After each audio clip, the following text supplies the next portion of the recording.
Have you been thinking about buying an all-button arcade stick like the Hitbox, but you weren't sure about laying out all that cash for it? This is the retro arcade stick J500B, and it only costs $60 before shipping. So it's one of the most inexpensive options for getting into this style of controller. As you can see, it has the standard layout with 4 buttons here for movement and 8 action buttons. We're going to take a look inside, put it through the lab, and see what, is it a good investment or should you pass for something else? Let's go into some first impressions. This is a very simple setup. It's got 4 bolts in a top panel that connects it to this bottom box container. And this is something I haven't seen since like the days of quickshot joysticks for the old Atari and Commodore 64, suction cups. So if you play on a smooth surface, these will stick, reasonably well. Anyway, that top panel just has these 4 bolts that connect it with some simple nuts. And so it's really basic, and all the wiring and PCB are in the inside. There's also 2 buttons on the side. So very simple layout. And it does have an attached cable, so this is not removable. And it has a decent length. I think it's about 6 feet, and you can always use an extender if you need more. Something I'm noticing though with the buttons is they're sitting very tall, so these are not salmon buttons at this price point. I really wouldn't expect it, and they're pretty firm, and they're very noisy, which, if you need something quieter, these guys can be replaced, I imagine. We'll get into the internals in a little bit just to see how they fit in and so forth. But for $60, it's an okay setup. It's not something I'd want to take into a tournament per se, but if it's something that you wanted to use to experiment to find out, hey, is Hitbox for me? This might be okay. And we'll see more as I go into the lab and see if it really performs the way it should. Let's take a look at the insides of the 500B. So there are 4 bolts on top that, if we look on the underside, match 4 nuts there.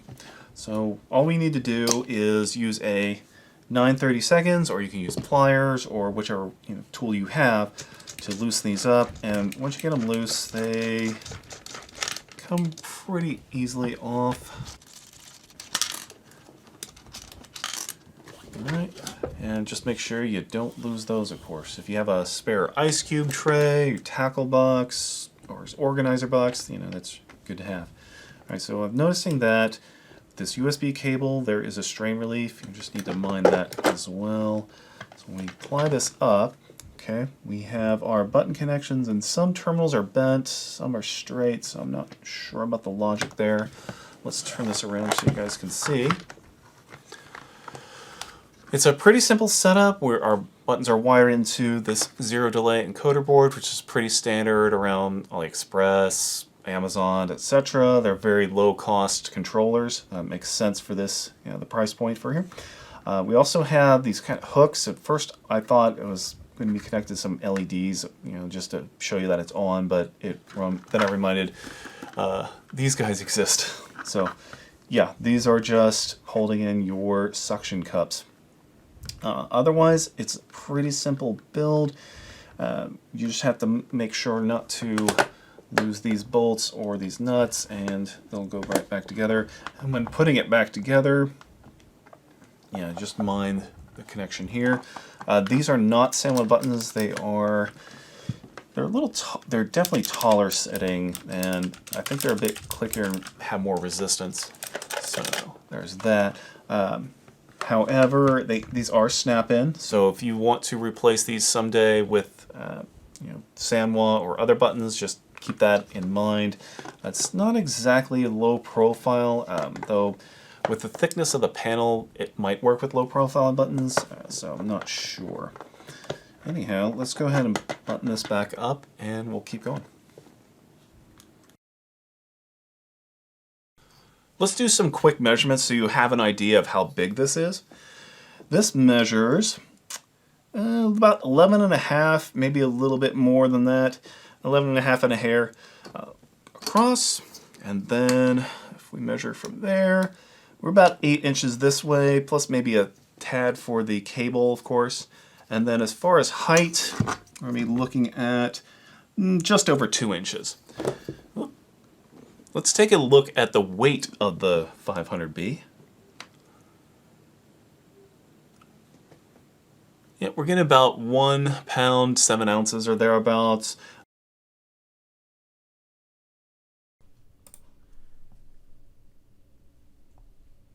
Here we are in the lab with the 500B, and I've got joy.cpl up just so you can do some really simple basic testing.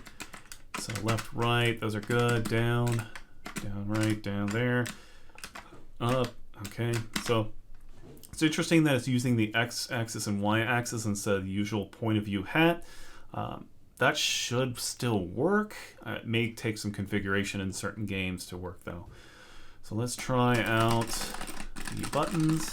Yep, these work. That works. Side buttons are there. On that note, I'm not sure what button would really correspond to what. There's no labels. There's no real instructions, so I don't know if that's L3 corresponding or guide or something else. But yeah, all the buttons test out, so we're good to go there. Let's move on to some gameplay testing.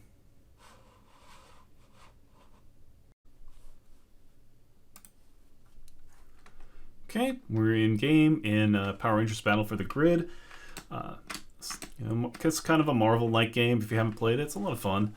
So I changed to, since I have a desktop pad, it's spongy, those suction cups don't hold on to it. So what I did was I just took my big mouse pad here, and that's pretty good.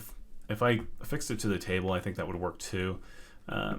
It still kind of wants to come up a little bit, but if I really with the hitbox, that shouldn't be too much of an issue, but I'm finding that maybe it's just the ergonomics I'm in right now. It feels like it's wanting to come up a little bit.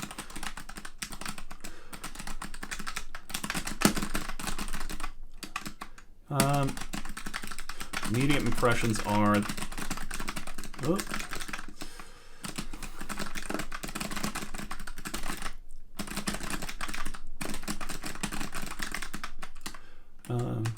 buttons are definitely not Sanwa. They're pretty high sitting, so it feels like maybe a millimeter or two. So it's definitely noticeable, and if you like a firmer pressing button and they're clickier, then maybe they're okay for you. I understand to meet the price point of $60, you probably cut corners at a lot of places, and that's what you get. But something I've noticed as well is you can do the hitbox thing here. On a regular hitbox, if you charge down, you can just hit up and a button, like so, and you should get the flash kick or the spinning bird kick. With this, I'm not getting that support.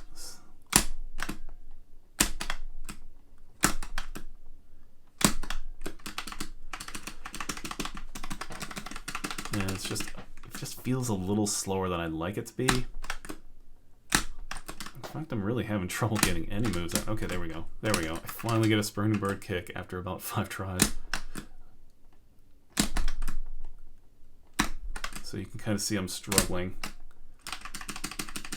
Maybe I'm just mistiming it because these buttons are different. But I'm definitely charging long enough. I let go. And yeah, it's just, it feels weird. So I don't know if that's, again, the configuration or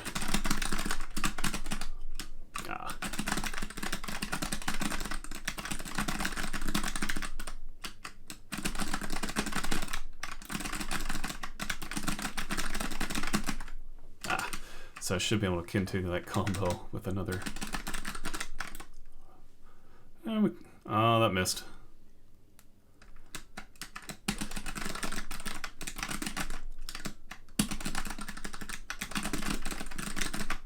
Yeah. I think that's me, not the controller. should be able to do another quarter circle, and it's just not coming out for me. But definitely the charge moves here. I can get left to right.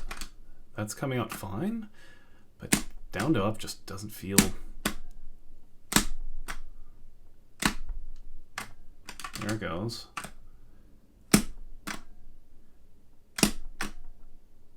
You can see in the inputs I'm holding it down, but it's just something's off with the timing.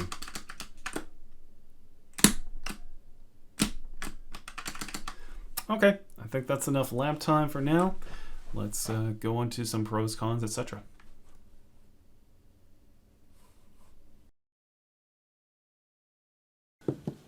Let's talk about what I liked and didn't like about the J500B. First of all, it's the entire proposition, I think, of this stick that it's a value box. $60 to get into an all-button controller is pretty good, considering that, you know, basically a lever-based fight stick, the lowest you want to go is probably $80 with, say, a Mayflash or a Combo Drone, and here you go, $60, you are in the game. Now that said, of course, that has its own drawbacks. First and foremost is the buttons here. They are very stiff, and they have such a big plunger here. It's noticeably taller than a Sanwa button. So if you want to get this and then later replace it with some proper buttons, whether it's Sanwa, Sumitsu, or what have you, just something that, you know, these guys are just, they feel really heavy and not as responsive. You kind of saw that in the lab time. What I'm trying to do, I know the SOCD kind of tricks don't work where you can hold down and hit up and get, you know, a flash kick or whatever. Whereas, I mean, even if I have to let go, that's fine. But even when I was doing that, it wouldn't come out. It just felt, what am I missing here? And it feels like 99% of that is on the buttons. Now that said, the form factor of this I think is pretty good. It's, you know, compact without being super small. The weight is very light, so you can, if you wanted to take this around to, say, a friend's house or your weeklies or whatever, there you go. They might laugh at you because of the suction cup feet. I'm just gonna say it. But, you know, whatever. Having an attached cable is kind of something I would expect at this price point. So, yeah, that's fine. I would recommend that if you get one of these, there are just plain nuts here that secure it. Maybe invest in some nylon locking nuts to really secure it together.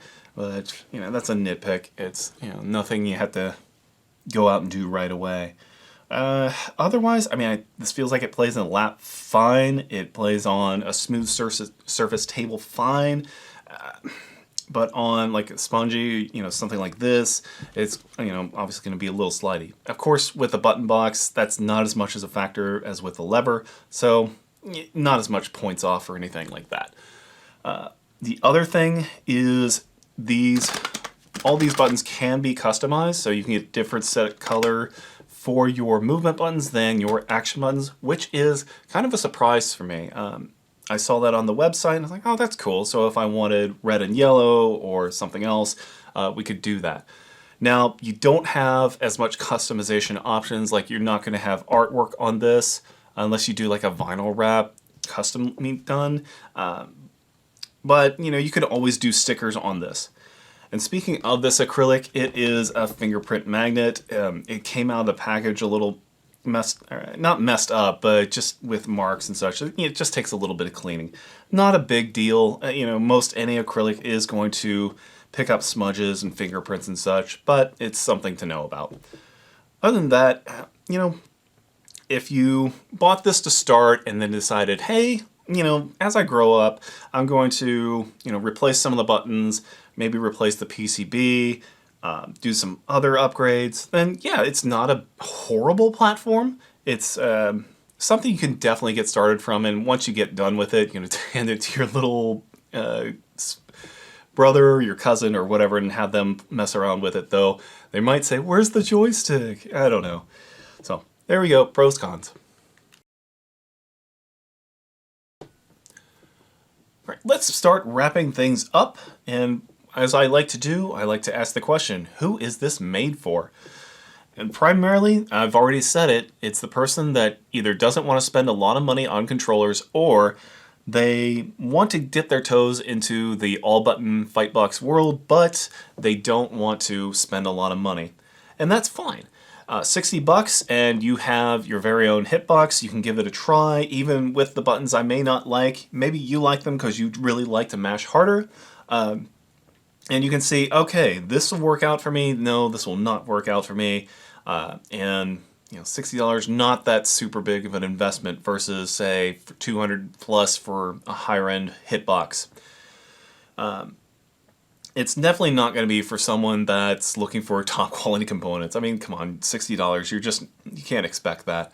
But it is something you could grow with if you wanted to. If you felt like, this form factor is good, it's lightweight, I can take it where I want to go.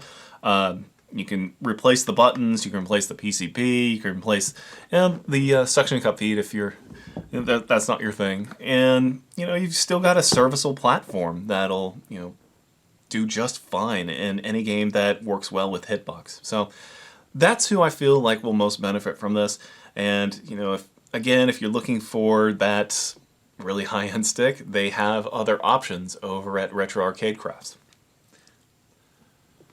That said, this has been Zeros for the Arcade Stick. Thanks for watching, and don't forget to like and subscribe. The Arcade Stick.